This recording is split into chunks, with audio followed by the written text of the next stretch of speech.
For the safety of your smile, use Pepsodent twice a day. See your dentist twice a year.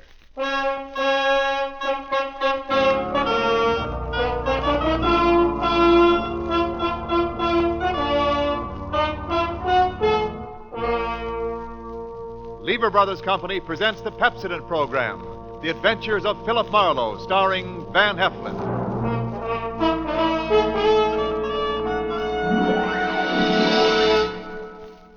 Philip Marlowe, the screen's most famous private detective, created by Raymond Chandler and brought to you on the air by Pepsodent, and starring MGM's brilliant and dynamic young actor, Van Heflin.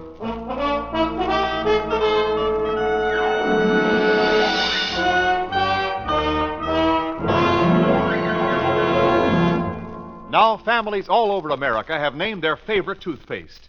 New Pepsodent with Irium. New, fresh-tasting Pepsodent with a new, cool, minty flavor. Yes, in a recent test, new Pepsodent was preferred 3-to-1 over any other toothpaste. It's true.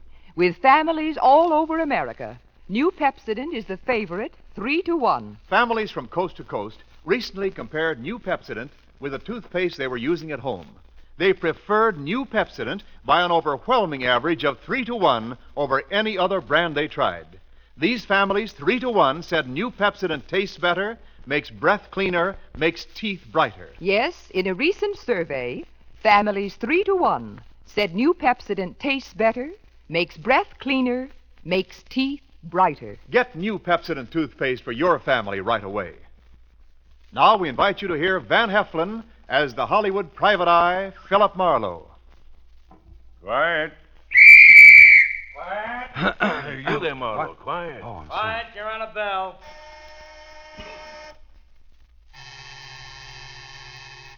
All right. Roll them. Speed. Action. Oh, Robin, my dear, don't you remember me?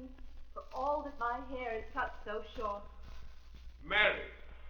Maid Marian. Your very own Maid Marian, Robin, dearest. Friar Tuck, Little John, free Englishmen, archers all. It's Maid Marian. Cut. That's it. Print it. All right, that's a wrap up here. Move over to stage 3.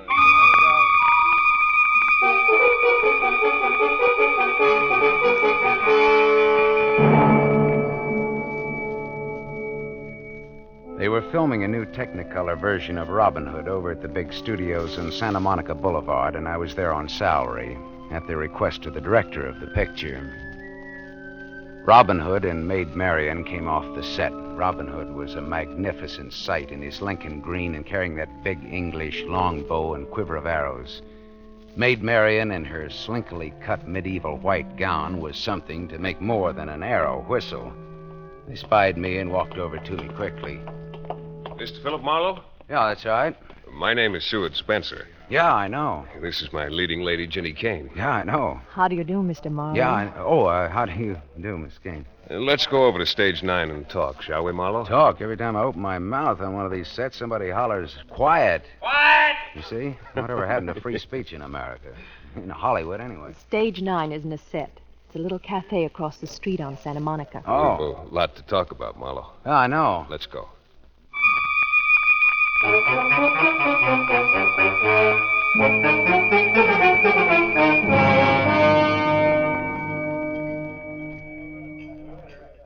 You see, Marlowe, Demetrio Sador, my director, hired you for what is to me a very embarrassing reason. It seems I'm supposed to protect you. And I feel very well able to take care of myself. Well, it's not safe with that half-mad brother of yours at large. Did Mr. Sador tell you the whole story, Marlowe? He said for me to get it from you. Well, it was my fault that we ever sent for Caxton. But he's my brother, and he looks like me, and he's an absolutely terrific archer. Seward here is much better looking, though. Seward is the bow, but Caxton is the bowman, huh? Well, they could have faked the scenes where I'm supposed to perform marvels of archery, but, well, we were all against that. Then I remembered my brother, a sporting goods salesman in Philadelphia, and a champion archer. And so you suggested that they send for Caxton to double for you in the shooting scenes, huh? Yes, in spite of the fact that Caxton hates the sight of me. Go on. I told Mr. Sador he could get the shots he needed with Caxton doubling for me. I'd go to my lodge at Big Bear during those 3 days. Caxton always resented Seward here because he made good and Caxton didn't. Now, let's see. There was something about Caxton leaving Hollywood, only not leaving Hollywood. What about that? Well, he never picked up the return ticket that the studio reserved for him at the airport. So you figure that Caxton's still in town, then, huh? Definitely. You think he'd pick a fight with you? He picked a fight with Freddie Cole. Who's Freddie Cole? A perfectly harmless makeup man on the lot. And all Freddie asked was for Caxton to wear brown contact lenses over his eyes so he'd look like Seward here for the medium close-ups. My brother has blue eyes, you see. And he wouldn't wear the brown contact lenses, huh? No, he refused flatly. He said, let my big-shot brother wear blue contact lenses. What an unreasonable creature. I don't know. It sounds reasonable to me. You said that he fought with the makeup man, huh? Yes, but not for long. Freddie's half Caxton's size, but he knocked my brother kicking. Ooh. I suppose your brother swore to get him for that. How did you know? I don't know. Instinct. Philip Marlowe. Philip Marlowe. Here, Mr. Sador, here. Oh, Mr. Marlowe, this is terrible. Simply terrible. They just found Fred Cole in Sherwood Forest. He's been shot. Shot? What? How? Who? I don't know who, but there's 2 feet of arrows sticking out of his back. You better show me where Fred is, Mr. Sador. Come on, let's go on the double.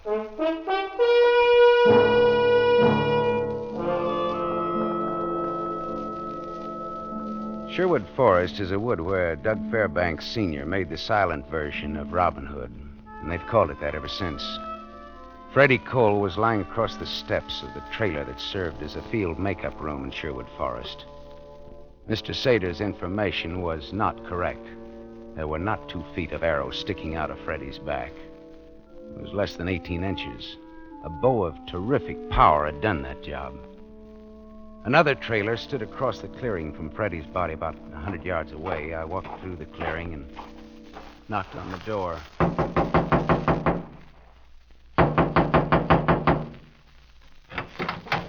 Yes, sir? The name's Philip Marlowe. I'm a private detective. Oh, it's about poor Freddie. That's right. Come in, come in. Thank you. Well, I see. This trailer's my workshop, Mr. Marlowe. You have a regular arsenal of bows and arrows in here, haven't you? Yes, sir. I make and repair bows and arrows for the men in the picture. Say, it's about 100 yards from here to where Freddie was shot, isn't it? Just about. Did you ever service the bow of Caxton Spencer, the Star's brother? I did. Powerful weapon? Very. Good shot? Very. Bad man? Yes, very. Mm-hmm. Okay, well, thanks, Dad. I'll see you. What was that you said? I said I'll see you. You called me something. Oh, Dad. Yes. So long, Mr. Marlowe. So long, Dad. So long, son. So long.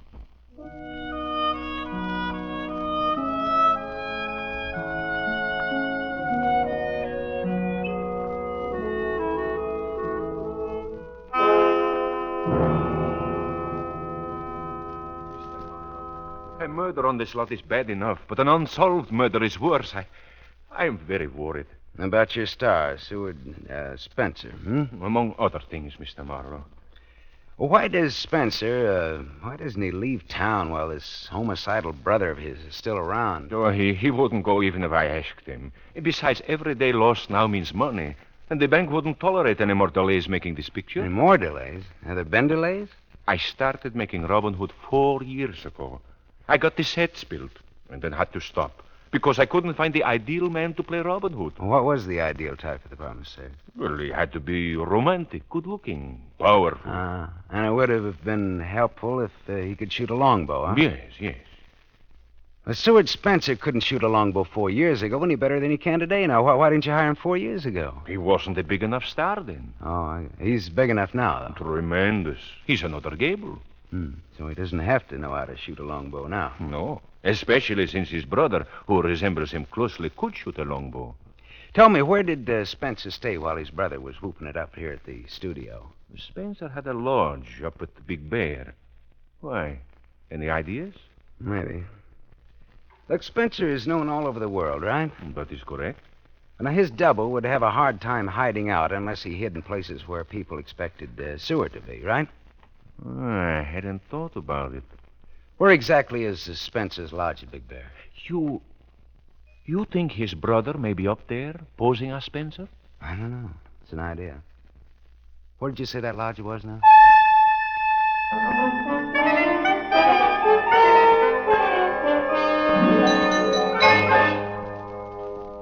It was a peachy hunch, and I was proud of it.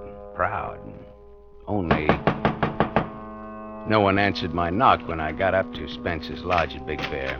Getting in without a key was relatively small punkins, but it didn't pay off until I opened a closet door under a staircase.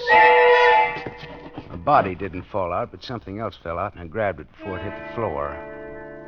It was a beautiful example of the bowmaker's art, curved and recurved and polished like glass under the thin layer of dust. I looked closely at the maker's name because I was beginning to get an idea. And then the grandfather of all hornets zinged past my ear. A fraction of an inch from my cheek quivered the shaft of a wicked-looking arrow, its steel head almost buried in the solid oak paneling behind me. A man was standing in the open doorway. Now then, Mr. Marlowe. Hey, what's the idea? Make a move towards your gun, Marlowe, and I'll pin your hand to the wall. Caxton. Yes. Caxton Spencer, right? Yeah. He was a little taller than his celebrated brother. His cheeks were a little more sunken, and his eyes, unlike his brother's, were an icy, glassy, deadly blue. He shot that second arrow as fast as I could think. Believe it or not, that second arrow split the first one right down to the head. There was another thing about this lad that was different from Seward Spencer. He could shoot a longbow. Brother, could he shoot a longbow. Well, aren't you going to reach for your gun?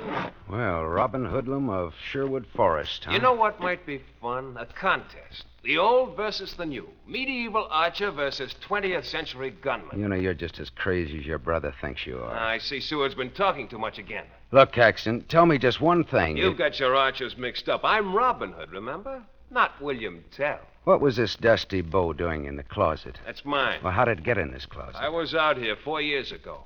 Oh, you and your brother were a little friendlier then, huh? My brother wasn't such a big shot then. Beginning to get it. Your brother sent for you 4 years ago to teach him how to shoot. You were looking for someone to play Robin Hood. Your brother wasn't a big enough name then, but he figured if he learned to shoot a longbow well enough, it might make up for other shortcomings. Not bad, genius. The Robin Hood picture was shelved before Seward could learn to shoot, so now he had to send for you again. But you had to quarrel with Freddie Cole and plant an arrow between his shoulder blades. Maybe somebody was celebrating Arbor Day and planting things. That's very amusing, Caxton. But let me say this. Don't say anything. Just get off this case, understand? Else what? Else this. Only next time, 4 inches more to the left. Catch? I catch. All right, don't forget it. Just don't you forget it. So long. So long. Keep your bows clean. Hello, operator. Operator. This is a police call. Connect me with the Santa Monica Boulevard studios of Rheingold Pictures. I want to talk to Mr. Seward Spencer. It's a matter of life and death. And that's no mere figure of speech.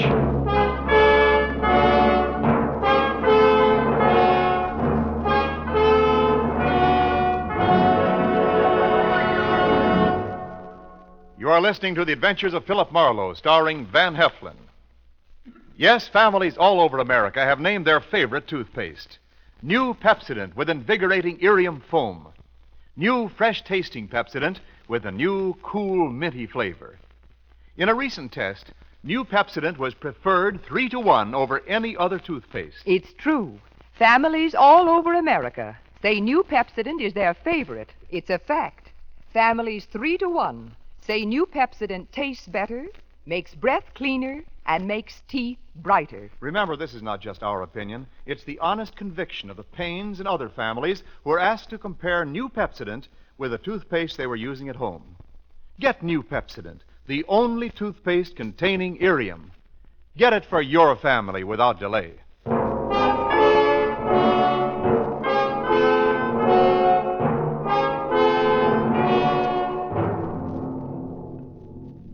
We continue with The Adventures of Philip Marlowe, starring Van Heflin, who appears by arrangement with Metro-Goldwyn-Mayer.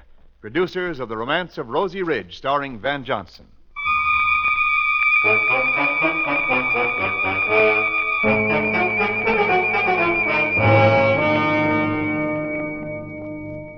I couldn't reach Seward Spencer at the studio to tell him that his brother was around and on the warpath. I hung up for a second. And I tried something else just for fun, just another hunch.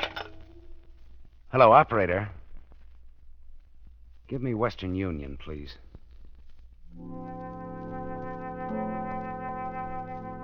It was late afternoon, and therefore too late to telephone Philadelphia on account of the time difference.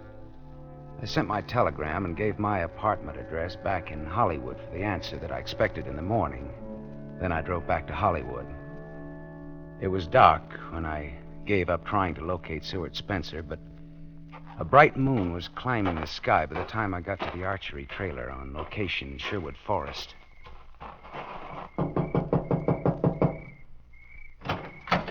Yeah? Hello, Dad. Oh, Mr. Marlowe. Come in, Philip. Come in. Thanks. I'll leave the door open for a breath of air. If you don't mind a late visitor. Mind? I'm crazy about it. Gets mighty lonely, Philip. Yeah, it would out here in this wilderness. Yeah, it does any place for old people. Oh, can I offer you some hot coffee, son? Well, thanks, Dad. I'd appreciate it, but I'd rather have some information out of you.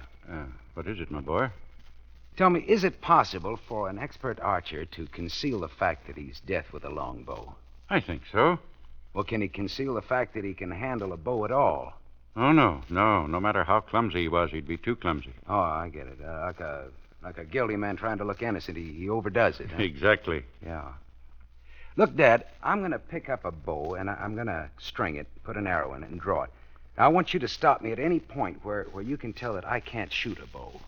All right. All right, I pick up this bow here. You can stop now.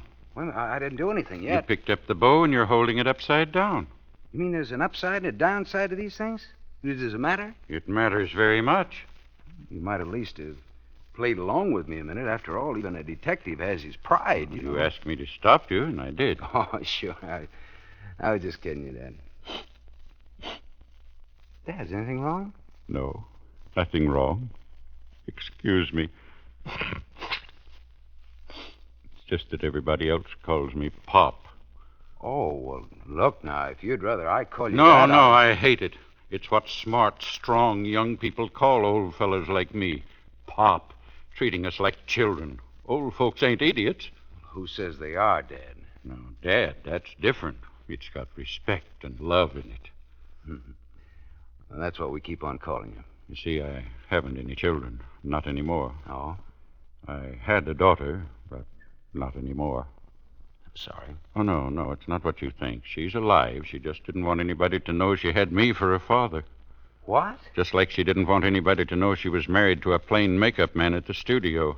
It might hurt her career, her doggone old career. Dad, is your daughter in pictures? She's in this picture. She's playing Maid Marian. Jenny Kane is your daughter? Yes, and I'm telling you because you treat an old man respectful. Well, how could Jenny be your daughter and be so different? Well, people are like bows, son. The same flesh and bone and blood, but entirely different. Now, look at this graceful little bow here. English yew wood. Pulls only 40 measly pounds, but it'll shoot as straight and as far as that 85-pound bow made out of the same material. Why? Workmanship and design. In people, it's called character. And your girl Jenny got too big for Freddie, your makeup man husband, huh? Too big for him and too good for me. Dad, is Jenny in love with Seward Spencer? Son, the girl's vain and proud and foolish, but she didn't kill Freddie. She couldn't pull that size bow. But you just said that a 40-pound bow of good design will do the work of much heavier bows. She didn't do it, boy. All right. Look, you've seen Seward shoot after a fashion. Does he handle a bow like a man who could do better but is concealing his real skill? Dad. Yeah, I know what you're thinking. You're thinking if Seward Spencer loved my girl, but she already had a husband that had to be got rid of. I'm asking you if Seward is faking his clumsiness with a longbow. No, son. The lad just can't handle a bow. He's the world's greenest archer. Well, then that puts the rap right back on his brother Caxton, I guess. He had a motive. He threatened Fred Cole. Marlowe! I thought I told you something a few hours ago. I spun around. Caxton Spencer stood outside of the trailer in the yellow light flowing out of the doorway. He stood there casually, and casually balancing that powerful longbow in his left hand.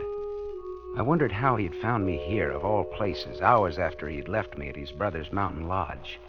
He took a step near the trailer door. I told you to get off the case, didn't I? Why, it just slipped my mind. Now, what do you want? I went back to the lodge after you left. Yeah? You sent a telegram to Philadelphia. Maybe. Not maybe, you did. I got the reply. That reply wasn't going to come in until morning into my apartment. Slight error, genius. You wired the public directory of Philadelphia asking about Caxton Spencer. It so happens they have a department that's open all night. They wired back to the lodge. Funny thing, Marlowe. They say that no one named Caxton Spencer lives in Philadelphia. How did you find me here? I called the big director, Mr. Sador. He said you might be out here. That's funny. I knew that Sador never would have told that voice my whereabouts. He'd have called the police. I looked with new interest at Caxton standing just outside of the trailer doorway. My examination got down to his shoes. The shoes were almost new, and his ankles were a full inch and a half above the tops of his Oxfords. Caxton Spencer was wearing elevator shoes to make him look taller. Well, figured me out yet, Marlowe? I put it all together. I put it together fast. Caxton moved. He whipped an arrow into his bow, and my left leg shot out and kicked the door of the trailer shut. I jumped to the window and opened fire. Did you get him, son? No, I missed him. Missed him a mile. He's beat it now. Can't you see him anywhere? No. Yeah. I don't know. The moonlight out there in those bushes. Turn out the lights. Got us on the hook, ain't he? Turn out the lights and get down on the floor. Got him. Got him. Get down. Get down. All right. All right. We're safe in here. He can't shoot through these walls. He's good, but he's not that good. Don't know, son. What do you mean you don't know? Might. He could get to us even in here. With a bow and arrow? He's smart and he's mean and he knows his way around this here forest. Can't shoot through this trailer. He can shoot through the windows. Well, we don't have to stand at the windows. He don't have to hit us. I don't get it. We got some scenes a while back while Caxton was with us. Robin Hood's men shooting flaming arrows into some old castle. Flaming arrows? Arrows soaked in pitch and set on fire. Old medieval custom. Oh, fine. And there's plenty of that pitch still around here. Where? Out yonder, barrels of it. What did I tell you? There it is. There's the first of your flaming arrows. Come on, let's put it out. He'll pick us off if we try that. Well, then let's get out of here. Yeah, let's just do that. Look, I'll go out first. You follow me and lose yourself someplace. You understand? Old folks ain't idiots. All right, follow me. Now keep low. Right after you, son. Keep low now. Yes. All right, run for it.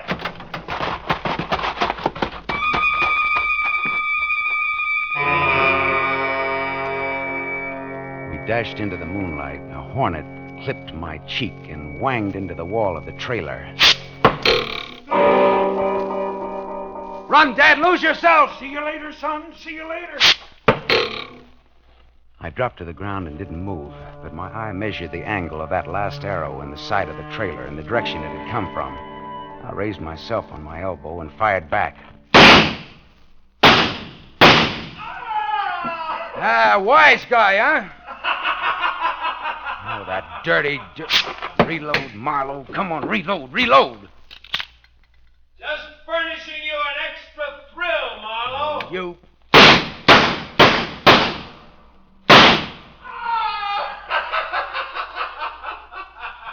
Or is that one getting stale, Marlowe? 2 shots left. 2 shots.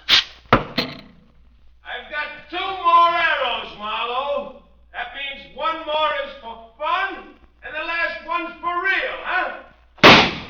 1 shot left. 1 shot. 1. Now, Marlowe, any last words? Any brave quotable quotes? Any remarks for posterity? You cheap 10, 20, 30 ham!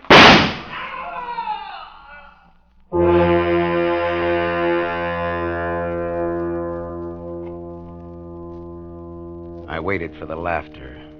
The taunting, baked ham laughter. It didn't come. I waited with my empty gun clenched in my fist.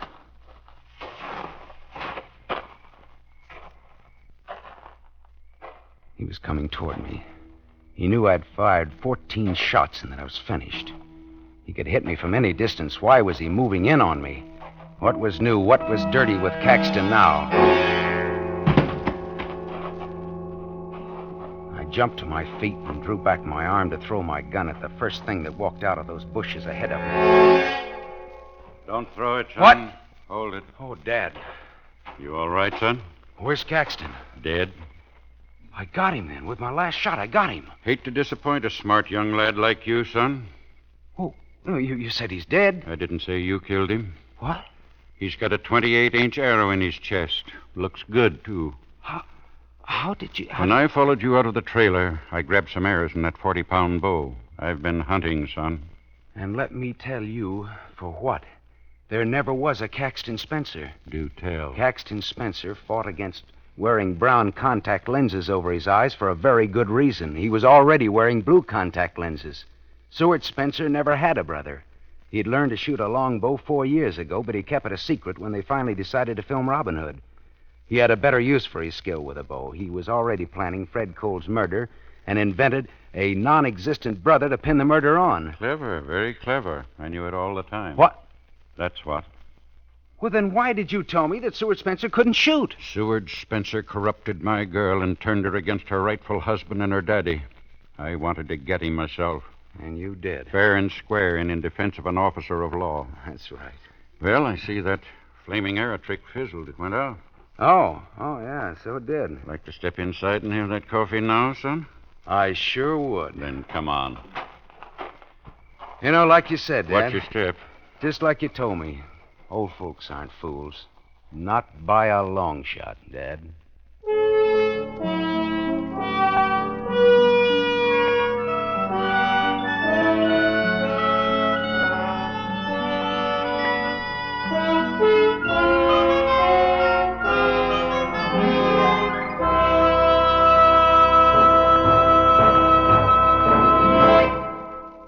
You have just heard Van Heflin, starring in the mystery series Raymond Chandler's The Adventures of Philip Marlowe, brought to you by the Lever Brothers Company, makers of Pepsodent. Van Heflin will return in just a moment. Men, here's an important announcement. News about a sensational hair tonic discovery. It's Trim Hair Tonic, made by Pepsodent. For the first time, science has created a hair tonic with pure virgin olive oil. There's no finer hair and scalp conditioner. Yes, because it contains pure virgin olive oil, Trim Hair Tonic conditions your scalp as it grooms your hair. Get new Trim Hair Tonic during the big 1-cent introductory sale at toilet goods counters now. 2 60-cent bottles, $1.20 value, only 61 cents. Ask for Trim Hair Tonic with olive oil.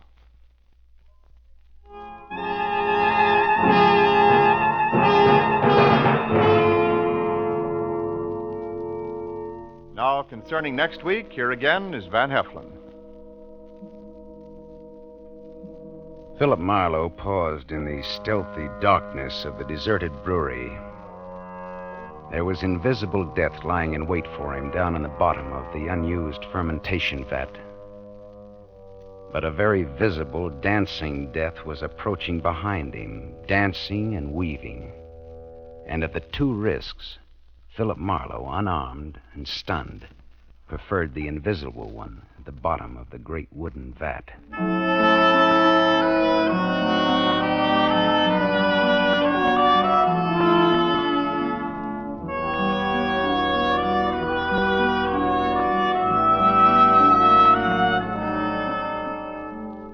Tonight's story was written by Milton Geiger, based on the famous character and modern detective fiction Philip Marlowe, created by Raymond Chandler. The original music was composed and conducted by Lynn Murray. This is Wendell Niles inviting you to listen again next week at the same time to another exciting mystery on the adventures of Philip Marlowe, starring Van Heflin with the distinguished cast.